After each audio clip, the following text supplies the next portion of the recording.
Johnson. He's near the wall. He's got it. It's trotted out like a home run. Just a big out. Bennett to the top of the stretch. He delivers. Here is a smack up the middle for a base hit. It's through. Started out. It's going to third. He will make it without a throw. Ground ball hit right back at Marichal. The throw to second. They got Gallup with a rundown. There's the throw to Hart. He's tagged out. And the throw is defeated. Taylor gets back into first safely. There goes a ball. Loop to right center. That's a hit. Here comes Callison home. Covington's going to hit for the plate. Here's a throw. It's into second base. The ball game right on the line here. And for the moment, right between Bennett. Well, with that little bit of an intro and a little bit, hopefully it wasn't on a glitch on the outside, but I want to just welcome everybody to the newest Carl's Corner. And we've come up with a special guest and someone who has put a Facebook page of the 64 Phillies, and you have to be a certain age to actually have gone through coming from the Philadelphia area. I'm here with my cousin Vince and Stephen, who's you're down by the New Jersey Shore in Ventnor. I'm at the shore, at the Jersey Shore. Yes. So I'm here in California, and I have some friends here who are big Dodgers fans and who's San Francisco Giants fans. So I know this is going to be Philadelphia Central as far as what we're talking about. But people who are baseball fans and then being at a certain age and understanding the history of baseball and actually what happened to our beloved team back in 1964 with the Phillies. So, Steve, I want to just thank you for, first of all, what was the motivation for? Well, I just want to say one thing, Carl, about the people of a certain age. We check Medicare cards before you can join. You can't. If you don't have a Medicare card, you couldn't possibly have any memories of this team. So, actually, Medicare Plus. Yeah, you asked me what the motivation is. The motivation is, like you said, most of us or many of us from this age that were Phillies fans, 60 years later, we're still talking about it. We're still thinking about it. We're still, going through the what ifs of what could have happened. And so I have always wanted to write a book about it, but writing a book is much harder than you can imagine.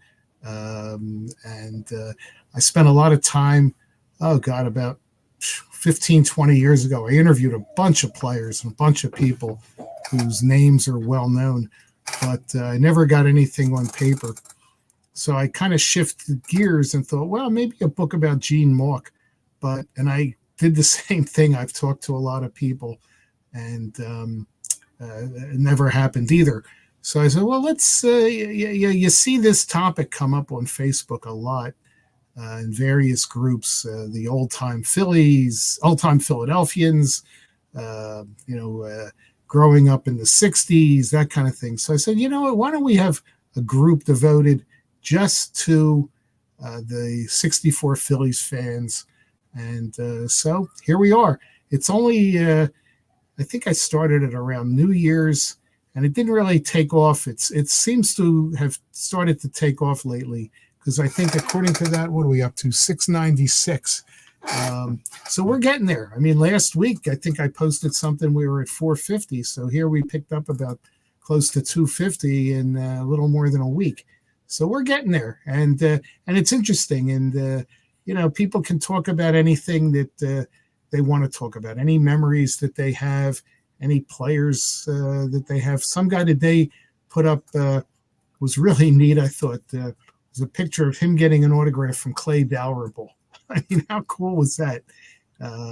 And goes back to 64 when he was 10 years old, just like I was. So that's the motivation behind it. It's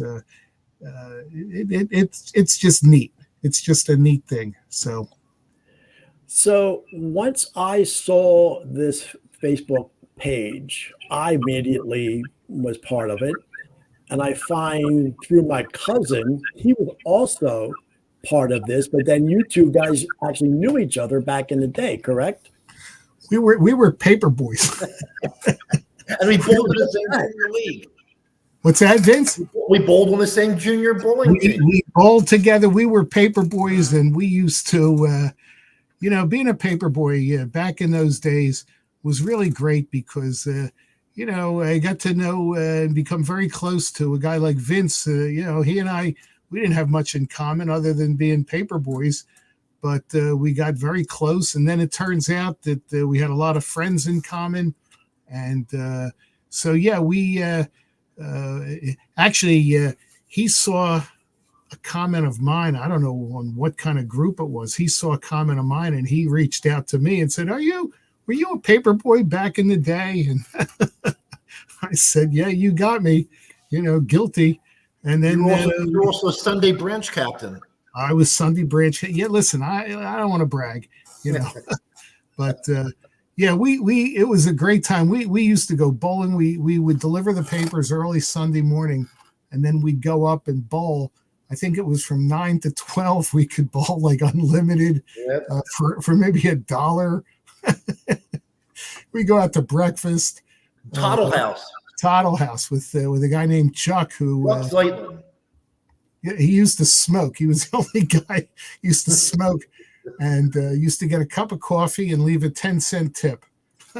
Big spender. Well, I have to just use for people that are from out here and whoever's going to watch this. Now, Philadelphia is a big city geographically, and I moved to the South Jersey area. But Vince and Steve, you were up in the Northeast area of the Philadelphia area, correct? Yeah, we were. It was the lower Northeast. We were below Cotman, right. So it was. I mean, it was called Oxford Circle. Now they changed it to Castor Gardens. It sounds or better. Mayfair. What is it? Mayfair. Well, Mayfair always did exist, but Mayfair was the other side of the boulevard. So that's where my cousin's deli was. Greenman's Deli was in Mayfair. We were the lower, I guess you could say just below Cotman. I don't know if you'd call that the lower Northeast or the. I don't know. But we know there were tons of kids. There were kids, and kids. And with that being kids, that we were always engaged in some kind of sport. And obviously I'm 1 year older than my cousin. And we were always intrigued by baseball. That was our first initial one. Sure. And we always have our memories of playing a wiffle ball game, maybe getting into Little League. And then obviously our idols were the Philadelphia Phillies, the professional team in Philadelphia. And we all have memories of going to that first game at, good old Connie Mack Stadium. Right.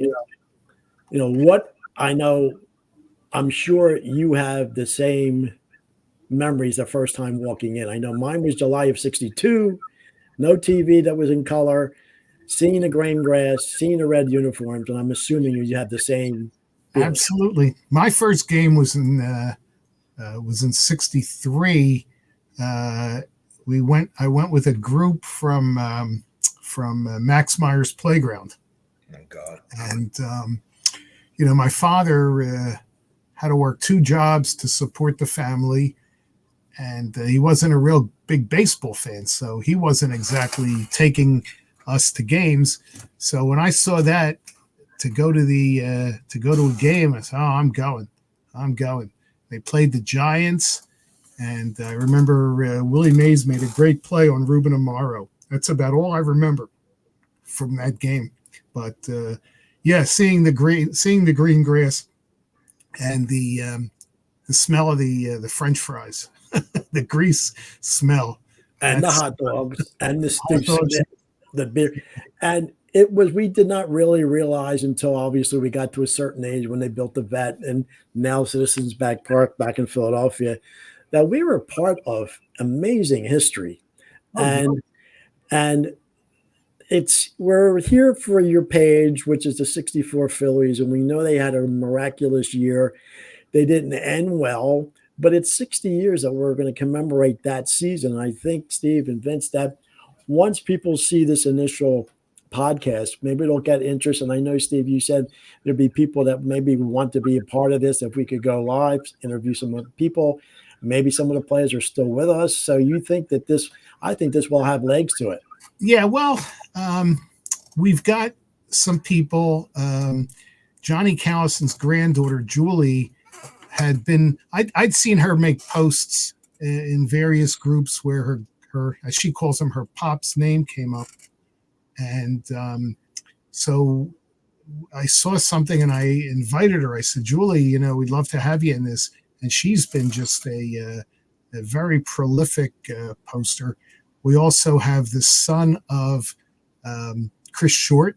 Christopher, his name is Christopher Ron Short. He's in, and the grandson of a guy who didn't play a whole lot on the team, but he was up there, Costin Shockley, his grandson. So plus, we've got our mutual friend Sam Karshidi, who actually got me. I had met Bill Campbell. There you go, Costin Shockley. I had met Bill Campbell a bunch of times throughout the years. You couldn't help but meet Bill Campbell if you were a sports fan.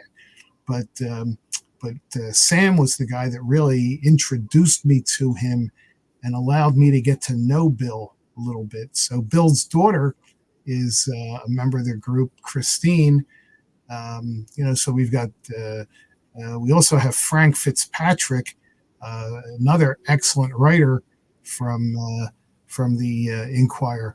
I remember 10 years ago, Frank wrote a column. He was still working for the Inquirer. He wrote a column 10 years ago in which the theme of the column was, all right, guys, 50 years of this is enough. No more talk about the 64 Phillies after 50 years. So I have reminded him about that a few times. And I said, well, Frank, here we are at 60, and we're still talking about it. And I've asked him to post that column. He hasn't done it to my knowledge, but it's really something. And I remember the reaction he got was, oh, no. People were telling him, no, Frank, we're going to talk about it as long as we're all alive. And so here we are. Now we're at 60. You think he would probably be able to come on this podcast? I'm going to invite him. He actually left a comment saying he's in. So I'll reach out to him. And once you see the Frank, you're in. I know Sam will probably want to be a part of this. I know he's getting involved with a big Flyers project, and plus he's still covering the Flyers. Yeah, Sam's a great guy. Sam is, and he's a terrific writer. He co-wrote the book with Bill Campbell. I actually met him when he had written a book about a high school athlete who my son went all through school with, Adam Talaferro. And that's how I met Sam. Sam had written the book, and of course we knew Adam, and Sam's just a great guy. Whenever you see him, he's always got time to talk, and so he would be an absolute joy to have on this. So, and I know you have very good connections to him, Carl. Well, it's just very fortunate that going to college, a good old Glassboro State College back in the mid-'70s, because I actually transferred from Camden County College for the last 2 years, communication major. And somehow Sam and I met and became instant friends because we both enjoyed sports. But then we ended up having on Sunday nights at their little radio station here. We had a Sunday night sports program one of the semesters. We had a ball, before internet. We had, ticker tape and wire and talk about sports. And here we are 60 years later. Now, I did a documentary on him about 10 years ago, about 11 years ago, about him. They had all these documentaries about players and things. I said, we should actually do a documentary on a reporter, what a reporter does. So it's up on YouTube, and we'd probably play it again. But then I had that pleasure. So here we are 60 years later, be able to get us all back together again. And through the connection with my cousin Vince, we were part of the initial street hockey leagues in South Jersey and Philadelphia. And he was on a street hockey team. I was on a street hockey team. Now, I was not that good of a player. My cousin Vince was excellent. And I realized I should become more of a referee than a player. So that's where all that came around. So that's, it's amazing how it comes full circle. You mentioned, the sports writers. We have really been blessed in Philadelphia to have such fabulous sports writers and broadcasters. And, the list goes on and on. You talk about Stan Hockman, Alan Lewis, Sandy Grady, Dolson. But the one who's my favorite, after Bill Campbell, my favorite is Ray Didinger. And I met Ray Didinger at the memorial for Johnny Callison. And I've never met a guy who is the same persona on TV and in public as he is in private in person. Just the nicest man. So I interviewed him for my my ill-fated book that never got off the ground. He was very gracious with his time spent. I went over to see him in NFL Films, and I learned from him. One of the questions I asked everybody who I interviewed who was a fan was, who's your favorite player? And you get some unusual responses. So his response was Jack Bolchin. And I've used the trivia question. I've posted this places. I said, now there's a member of the NFL Hall of Fame whose favorite player was Jack Bolchin. Can you name the member of the Hall of Fame? And, you get all kinds of crazy, and I always say it's a trick question. You get all kinds of crazy responses. Nobody, of course, is thinking of a writer who's in the Hall of Fame, but that's the trivia question. And Ray, I'd love to see Ray. To my knowledge, still doesn't have a cell phone. He didn't have a cell phone for the longest time. I don't know if he has one. I don't think he does. Yeah, but he tells a great story. He had told me the story, and then when he signed off the air, his last broadcast, which we all knew wasn't going to be his last broadcast, but he went through with Glenn Macnow his history and growing up and everything, and he went through his history, and he was a college freshman in September of '64, and September wasn't too far into the year, but Ray was so traumatized by what was going on with the Phillies that he couldn't study, he couldn't do his work, and he was getting terrible grades, and he was always very close to his parents. He told his parents everything, but he didn't want to tell them that. But his grades really suffered, and he'll tell you that he almost flunked out. I would love to get him on and have him tell that story. He's just such a treasure. So I'll have to figure out how to reach out to him. Hey, did you know that when the Vet opened, the Philadelphia had a major softball league entry, and Ray Didinger was the third baseman on that team? Didn't know that. I know he was. They played double headers. Yeah, didn't know that. No, didn't know that. I know he was a ball player. He's a pretty big guy. If his broad shoulders, and he's he looks athletic for a guy in his 70s. But I didn't know that. That's a great story. Was that with like Eddie Feiner and those guys? We would see them Max Myers. Yeah. Yeah, the King in his court. We'd see them Max Myers. Yeah. And we used to play street hockey. Back to street hockey. We played street hockey. Remember, like where the basketball courts were? Next to the basketball courts was the volleyball court. We would play there at night. Yeah, I never got into the hockey too much. That's a dance sport. Well, I just want to remind everybody we're here for my podcast, which is Carl's Corner. But I think Stephen, who made this Facebook page called "Remembering Memories of the '64 Phillies." And for people who are watching this, maybe here in California, understand this is Philadelphia based, but it's a baseball history. And we're here to reflect about that. But Steve, I think you almost queued up a video. I'm going to actually have Stan Hockman, but I'm going to go back into history about even technology and everything, that the Phillies 2 years before '64 were part of electronic and television history. And I don't even know if Steve saw this. I saw this a couple of years ago on YouTube, and I'm going to play it again, but it has the Phillies there, the significance of this. Ladies and gentlemen, we have just been informed that this baseball game is being seen in Europe right now over the Telstar satellite. Let's give all the baseball fans in Europe a big hello from Chicago.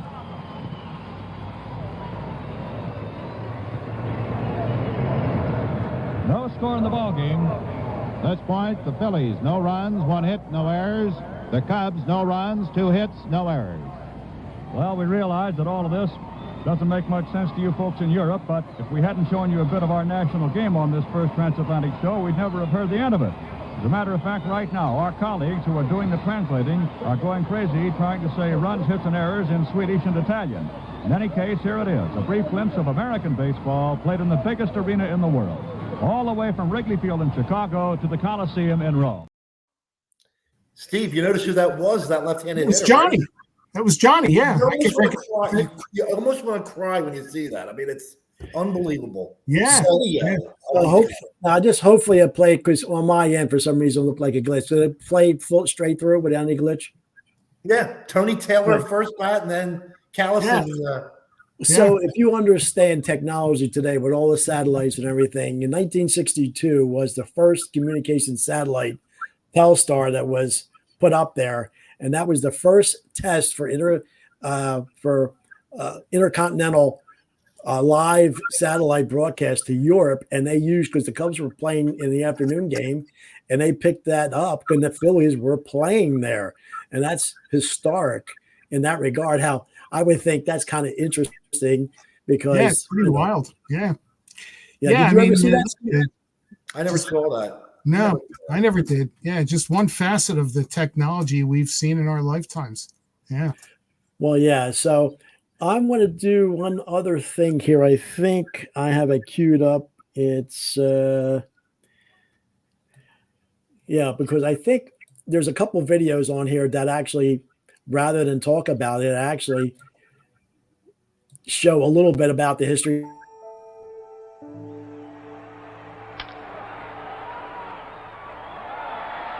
In the early 1960s, the Philadelphia Phillies were one of the most disappointing teams in baseball. In 80 seasons, the team had never won a World Series. But in the spring of 1964, manager Gene Mauch had reason to be optimistic. Gene, the 1964 Phillies, a serious contender for the flag. Well, they've shown that they can win.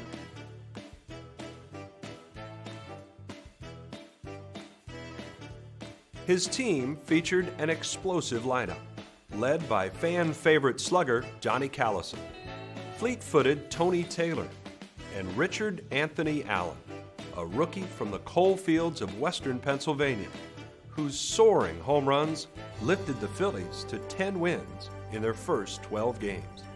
42-ounce bat. I don't know of anybody else that used a bat that heavy and could swing it as effectively as he did. Dick Allen had an amazing 1964 season. He was Rookie of the Year. He had this heavy bat. You hit these tremendous home runs. So I think that gives a little bit of a flavor of the year, how 64 started. Do you agree, Steve? Oh, absolutely. In fact, that whole video was on the site today. Yeah, I know. But yeah, they got off to a really hot start. Yeah. I remember Bunning won his first 2 games, and I can just remember. I mean, I don't remember who said it, but it's either Bill Campbell or By Som said, "Oh boy, the Phillies must be really thrilled with the way this trade has worked out so far." After 2 games that he had pitched, but he was just dominant. So yeah, they were 10-2. What's that? They were 10-2. 10-2, but then I think they lost 4 straight. St. Louis.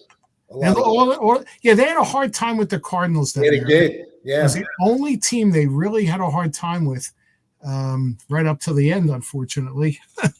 So, they got off to a hot start. And it was interesting, though, because for most of the season, they were fighting the Giants. The Giants were the main competitor. And what a team they had. Oh, my God. I had a laugh. I mean, the Phillies lineup was not that potent. You want to talk a potent lineup, you talk about the Giants with Mays and McCovey and Jim Ray Hart and Felipe Alou and Tom Haller and some of those guys. I mean, that was a lineup. The Phillies, had 2 regulars, Callison and Allen. So, Well, here's all the baseball cards of all Yeah. the players. Yeah. That's somebody put that up too the other day. I mean, you look at there, you got Roy Sievers, who started the year, and really he just ran out of gas. He had a pretty decent season in '63, but he just ran out of gas. If he had been a typical season at first, they would have solved a lot of problems, but he just didn't have anything left. So, and it's a shame because he was such a classy guy. For some reason, my dad really liked Roy Sievers. He always showed. Well, he was a great, he was a great ball player. He had in his career he hit over 300 homers, and I'll tell you a funny story. Oh God, this goes back 15 years, maybe at least. I would once in a while I would Google on eBay. I would search '64 Phillies. So I found somebody was selling a baseball that Roy Sievers had hit, and it was caught as a foul ball in '64. And I knew he was still alive. So I searched, and he was living in St. Louis. So I researched it, and sure enough, he had a listed phone number in St. Louis. I called up. I spoke to his daughter, and I told her, I said, "Look, I see this baseball that was hit by your dad. If I were to buy it, could I send it to him and have him sign it?" And she said, "Oh my God, he would be thrilled." But I didn't go for it because it was too much money. It was like $100 for this baseball. Probably would be worth more now, but I'm not that kind of collector, so I didn't go for it. But it was a nice connection. But he was a classy guy. Another guy that just ran out of gas was Cal McLish. He had a terrific season in '63, and they were counting on him to win 10, 15 games. He just didn't have anything in the tank left. So those were two guys that, pitcher and a first baseman had to be replaced. And, it's tough. Well, here's a little short video it's narrated by Philadelphia's iconic John Facenda, but it gives another little flavor of that year.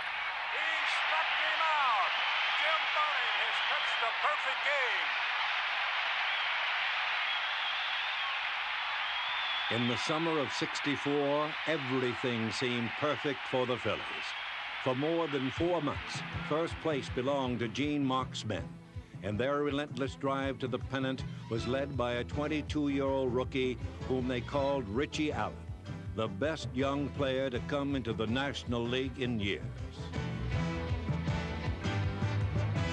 Though he made 41 errors at third base and led the league in strikeouts, Allen was an awesome talent with boundless potential. But the Phillies' top long ball threat was left-hander Johnny Callison, who won the '64 All-Star game with a shocking 2-on, 2-out homer in the bottom of the ninth.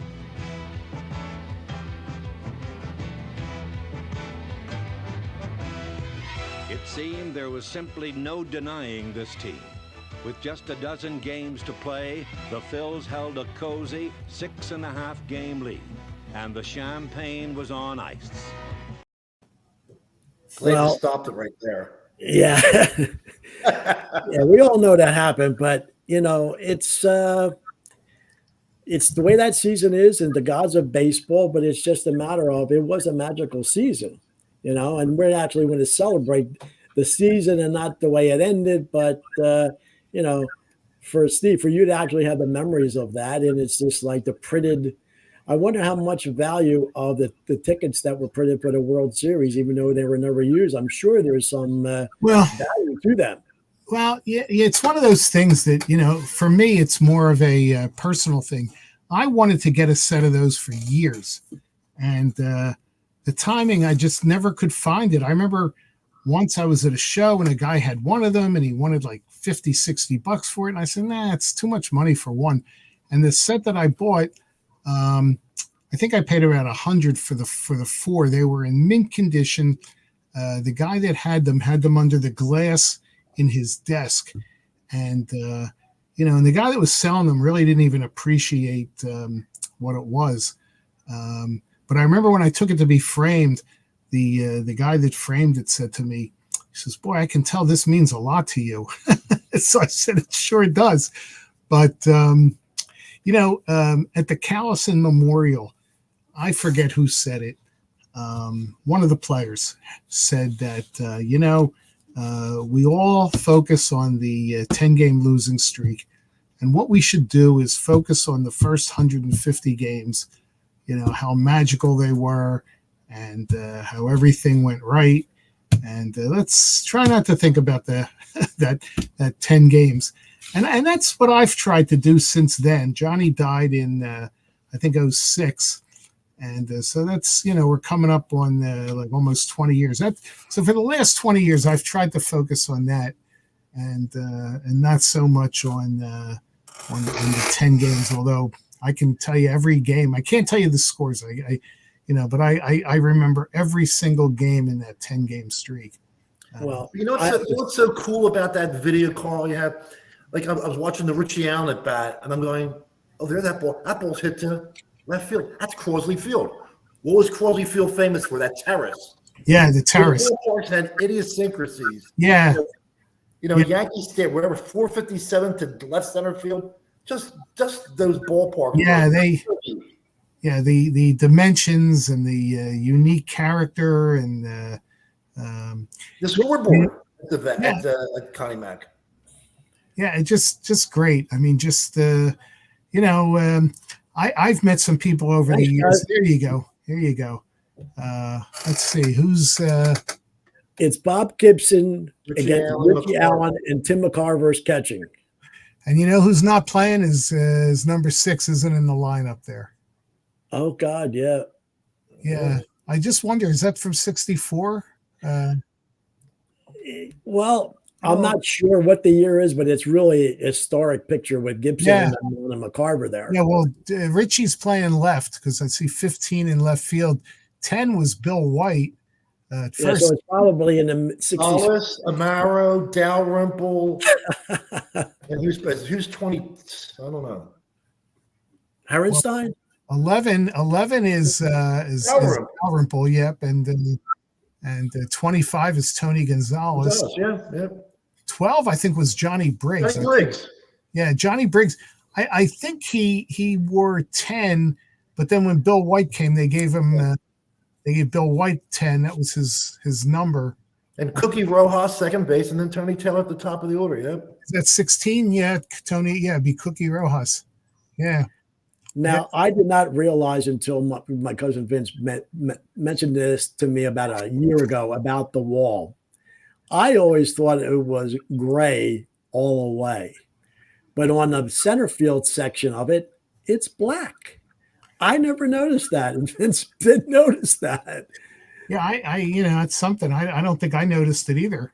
I was always intrigued by the right field wall. I mean, and the dimensions. How is it that this all this, like, 329, 405, 447, 420, 334? How do you remember that for a stadium 60 years ago? Shows you where you've been the last 60 years, Vince. If I'm not bowling or talking to Dory Lenz, I'm watching. Now that picture is after they shortened center field. Yeah, they pulled it in. Yeah, 1970. Yeah. But I remember what the capacity was, seating capacity. Was it 34? No, 33,608. 33, yeah, okay. 608. Now look at this. Yeah.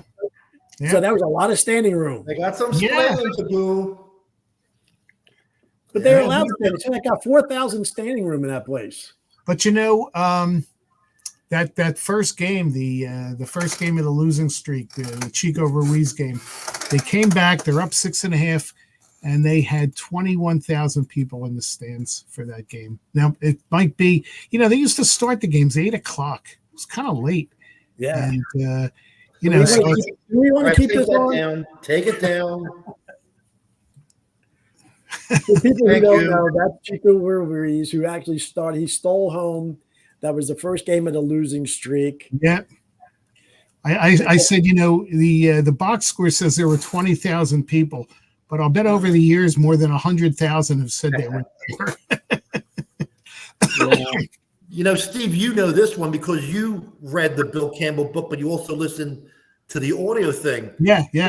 One of the snippets was that steal of home plate in L.A., Tommy Willie Davis against Maurice Stevens. Now, that happened 2 days earlier. Right. On a Saturday. I thought, oh boy, the next game, the Phillies won in LA. Right. Monday, they flew back to Philly and they played. That was the Chico Ruiz game. Well, that, the crazy thing with that was a Saturday night game. And, the papers came out early. And I used to live for the newspaper because you didn't know, you didn't know how to get any other information. And I remember waking up that Sunday morning saying, like, what happened? Did they win? Did they not win? And it had it was probably late morning until I heard on the news or something that they had lost in such a crazy way. But KYW wasn't on, and you couldn't get the sports at the 15 and the 45 at that point. Yeah. Now, Carl, didn't Sam say when he got that he didn't like the crackle of the thunder during that game? I said that was made it so cool was you heard that crackle from an AM station for a storm in the area.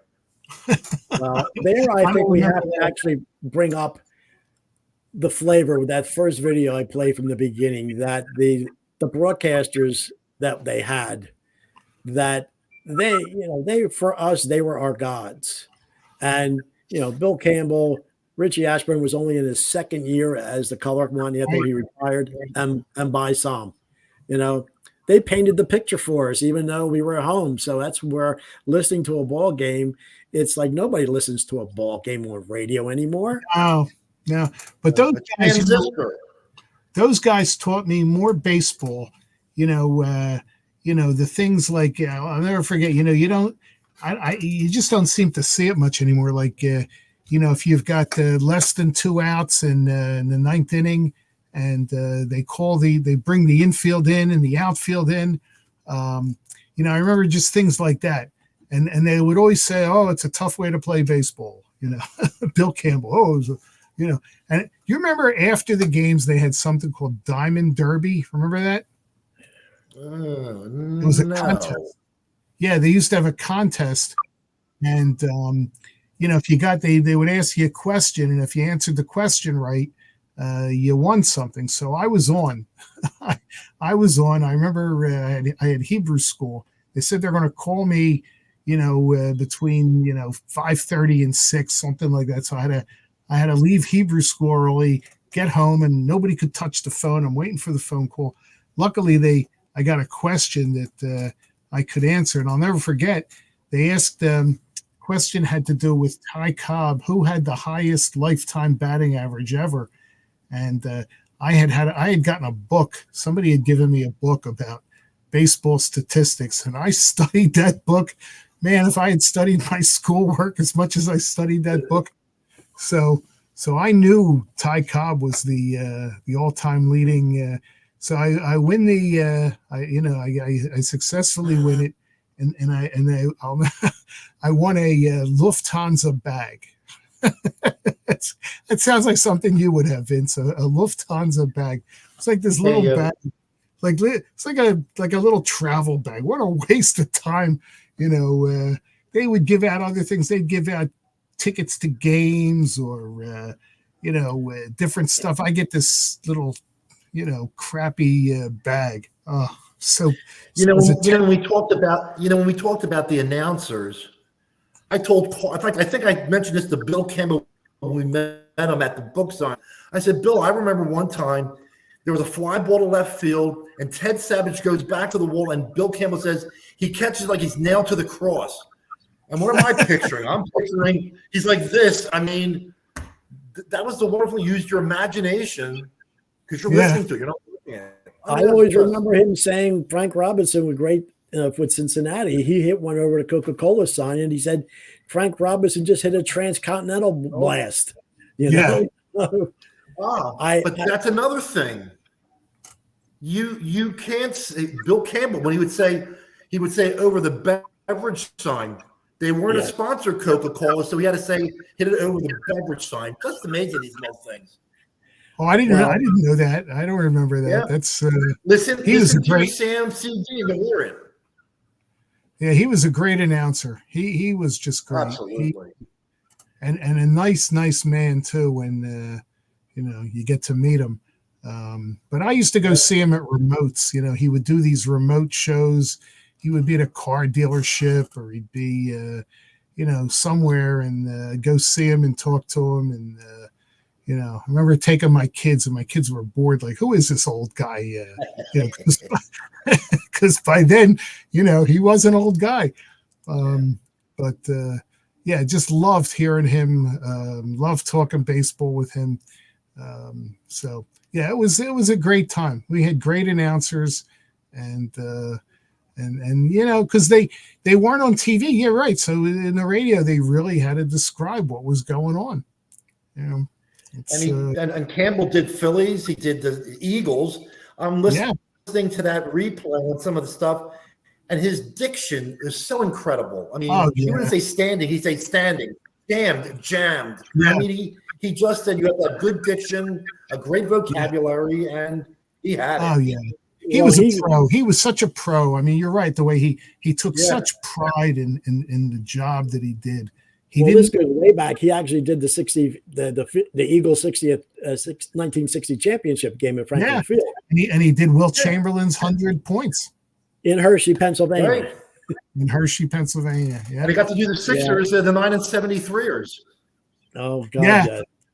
They had about 800 people. Good or bad.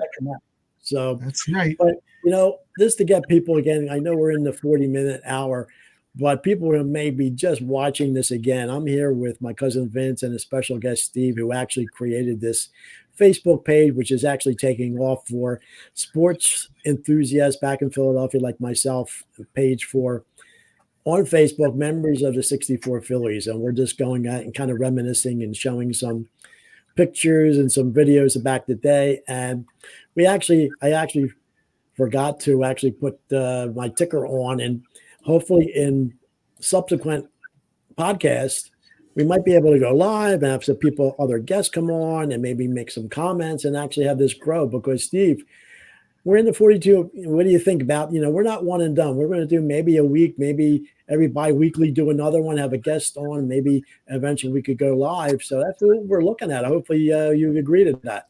Oh, absolutely. Well, I took the liberty. I wanted Julie Betch, I guess is how you say her name. I wanted her to come on first, and she said she'd bring her mom. And the thing is, her mom was alive when all this, but she was too young to remember it. So, because Johnny, that's cool. They were young parents. I mean, they were parents like at age 20, and and they were young grandparents. And Johnny, who died at 67, had great grandchildren. Interesting thing with him was he had 3 girls. I don't know how many grandchildren he had, but they were all girls, all granddaughters, no boys. And then the first boy in the family was a great grandson. But he did get to see him. He did get to see the great grandson. Very cool. Wow. There it is. Yeah. Handsome guy. I did a card show with him. in 1990, I think it was.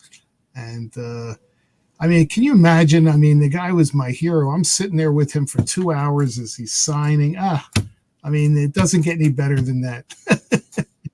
Well, I told you I went by the car dealership that he worked at on the Boulevard in Lubbock just to catch a glimpse of him. Yeah. He was my idol too, and I normally batted right-handed, but I batted left-handed with his stance. The way. Yeah, I did. I was a right-handed, but I used to practice, switch hitting, and I would always do his stance. He used to tap the plate. Remember, he used to with the left arm, he would tap like the outside of the plate, and then do his practice swings. Yeah, I could tell I could pick his swing out of anywhere. He just had such a sweet swing. Interesting picture here in Dodger Stadium with nobody in the stands. Nobody. Isn't that something? Nobody out in there and those are good seats. Not nowadays. Those seats now are about $1,000 a piece. I know. That's here's another one in the in the locker room with Johnny Briggs behind him. It's what a time, And the thing is, he was 25 years old. He was a kid. He was just a kid.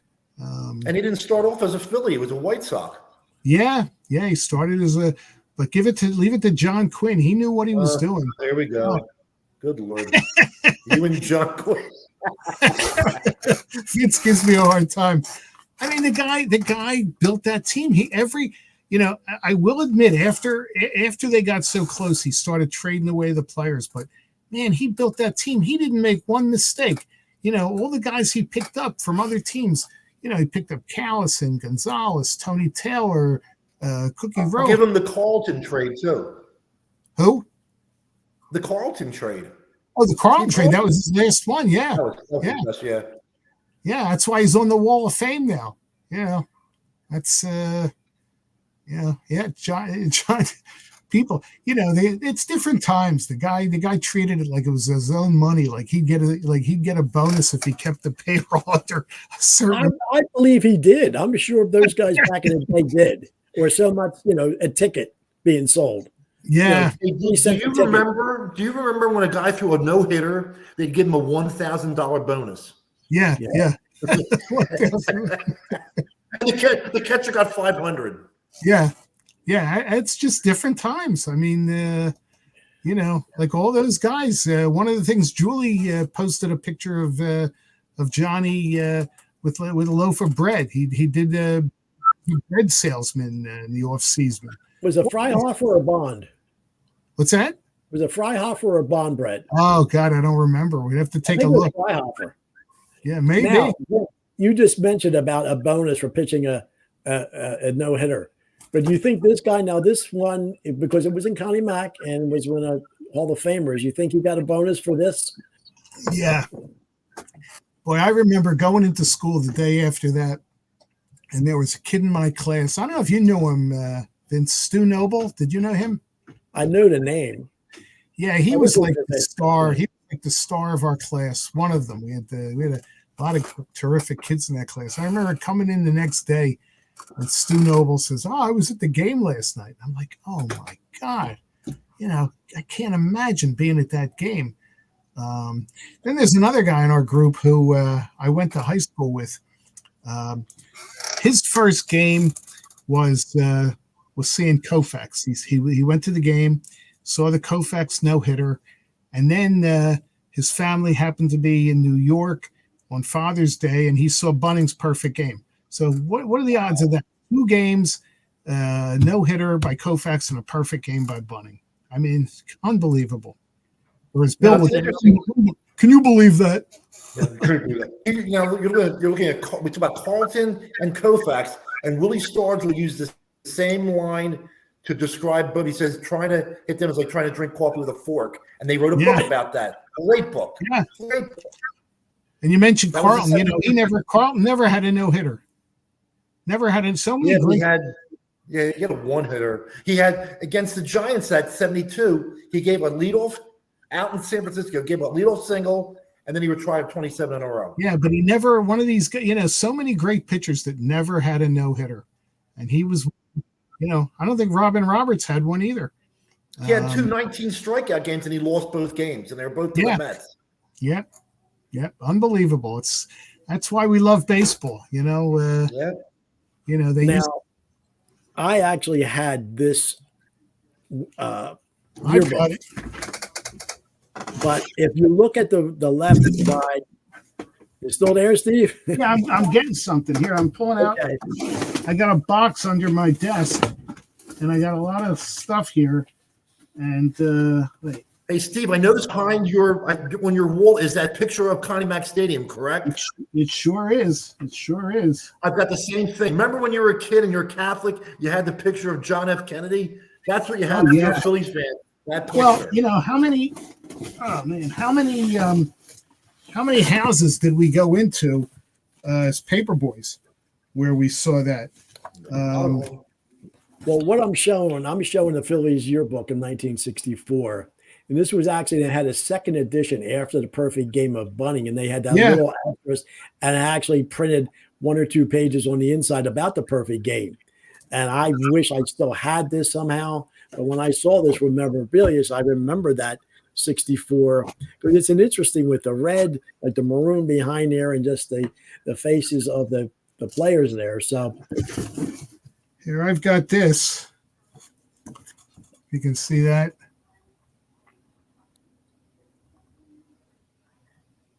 That's still, I think, the last out of the perfect game. Yeah, 2. It's the 9th inning. Yeah, 2 out, 2 balls, 2 strikes. It's the last pitch. And who was the name of the player that struck out? Johnny Stevenson. Johnny Stevenson. No, Yeah. Okay. That's the at Shea Stadium then. Yeah, that's at Shea Stadium. Yeah, John Stevenson. Yeah. Where is it? I know I've got it here, but Well, you got to be prepared next time, Steve. Not pull these out of a box. Yeah, you're not kidding me. You're making a mess here. Now they're thinking I decapitated my guest. Here, I got this. No, this is the Phillies Centennial team. No, this isn't what I, I got a mess here. I'll have to clean it up afterwards. But yeah, I've got the yearbook. I bought the yearbook on eBay,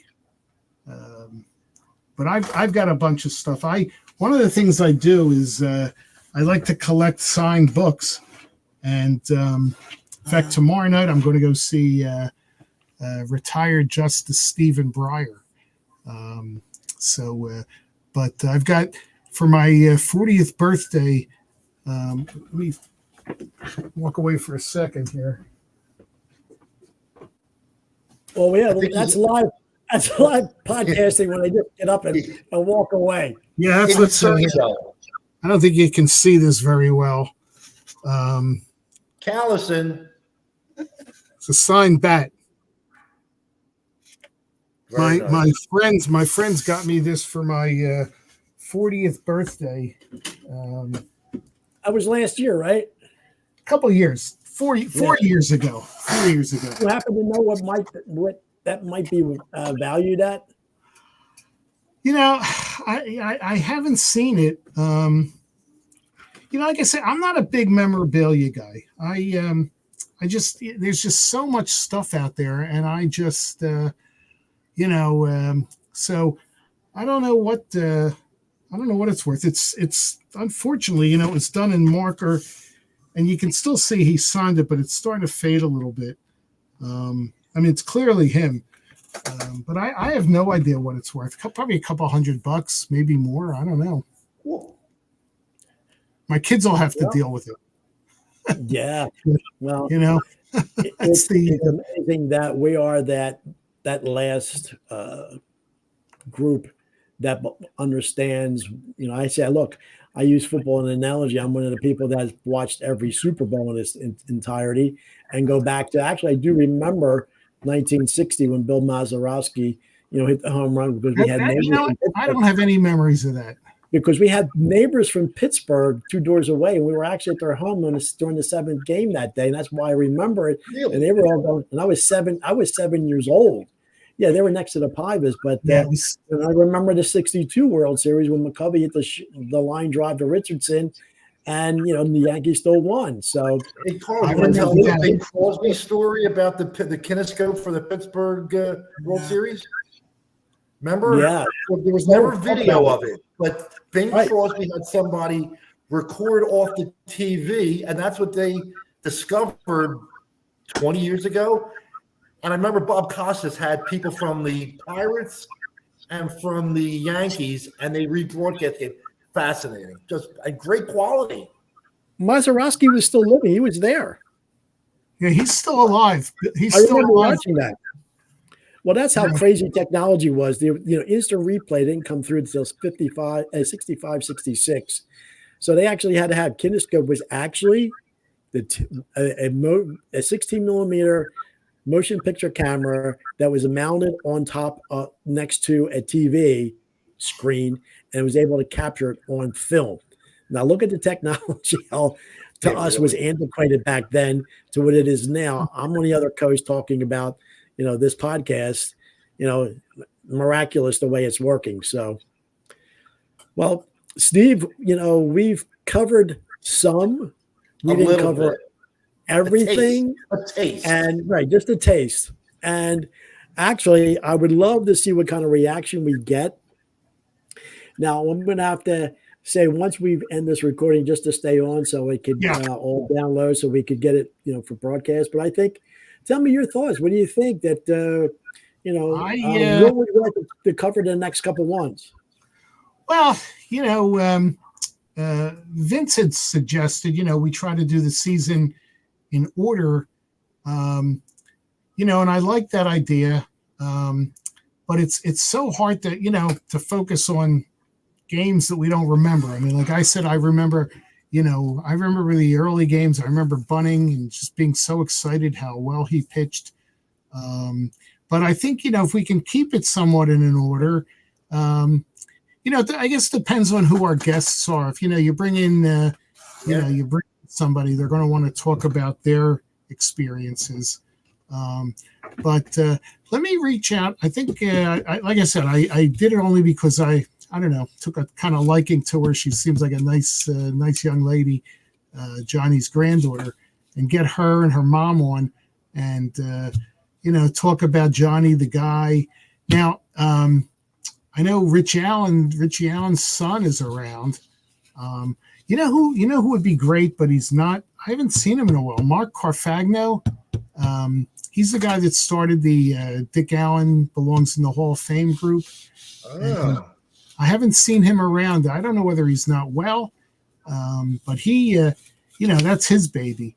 And, he was there with the family.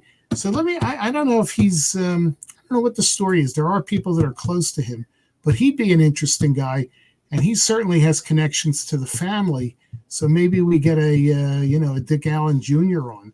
But that's pretty cool, Steve. You can do one on Callison, one on Allen, and you fill 45 minutes. And then there's guys still around who I've never reached out to. Johnny Briggs is around.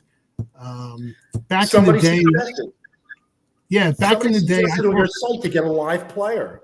Yeah, back in the day, I talked to Ray Culp, and Ray Culp, wow, he's in Texas, and it'd be interesting to hear what he has to say about those final 10 games, why he wasn't pitching. And now Art Mahaffey's around. Now Art, you never know what he's going to say. It's never going to be good about Mark, but you never know what he's going to.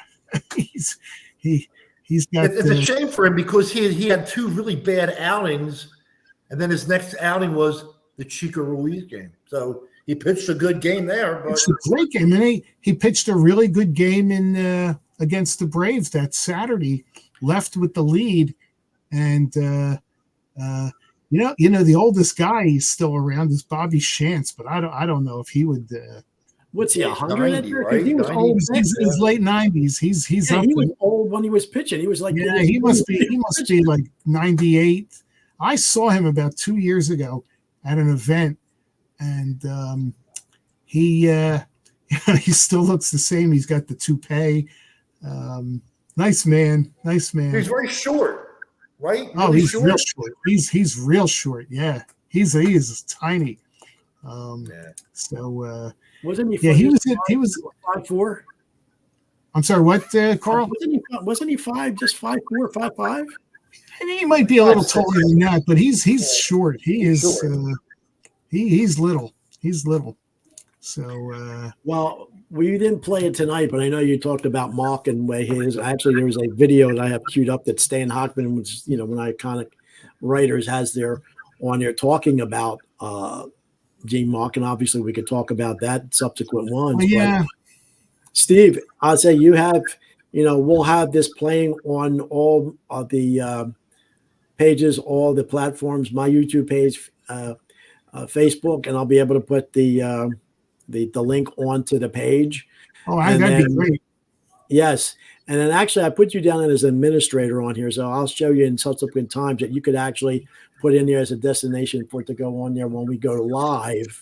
I would like to go live eventually because we could actually have the comments, people making on the comment section, we could actually respond to comments live on that, and when we go live on the page. So, but you as an administrator for your page, you have to do that authorization. But I think, like we said, this is a pilot one, and we're going to do, and actually we're going to air it. I think it went pretty well. I think so. I thought this was good. I mean, I think you can air it like this.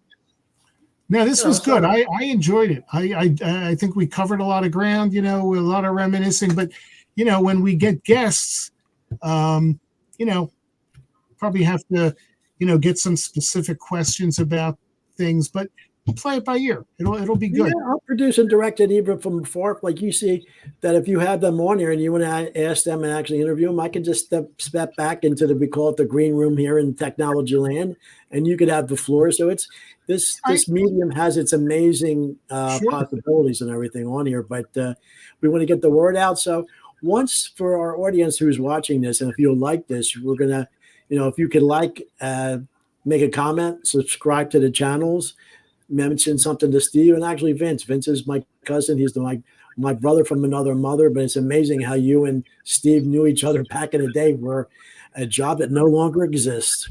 Paperboard, right? No. So, now, Paul, you let Steve know when you're going to have it up so he can announce it to the group. Well, it's 8 o'clock your time. It'll take me real time about an hour to review it, make sure just everything's okay, no glitches. What I'll do, just so everybody knows, I think I'm going to schedule this probably sometime tomorrow on Thursday, maybe around noon, 2 o'clock your time, and a little bit earlier, here on the West Coast. Because look, this is the great thing about this, Steve. This could go, nationwide, because I have dear friends here that, are baseball fans of the old, the Dodgers and the Padres and the Angels, and another friend is still with the Giants, and would love to hear about this. So we can bring in other groups from other areas and where this is going to go. So it's great. So anything in closing, cuz? No, I'm good. I had a good time doing this. I think we scratched the surface. Absolutely, we did. Barely scratched the surface on that run. Yeah. Okay. And so, Steve, we'll talk offline once this is all. We can make up the next schedule. So everybody who's watching this, hopefully you subscribe and put some comments on here and what we could do, and other guests maybe we didn't even talk about yet that maybe we could get on. We've got a lot of months to work on this. So you got it. And so starting the commemorating of the 60th year of our beloved 64 Phillies, even though they didn't make it to the World Series, but boy, did we have a heck of a run that year with our iconic players, Jim Bunning, Chris Short, and my favorite, Johnny Callison. So on that note, I'm going to say goodbye to everybody, and we'll be seeing you on the next one, and maybe we'll be live. And Steve will be talking offline. Just stay on. And then for everybody out there, we'll see you next time.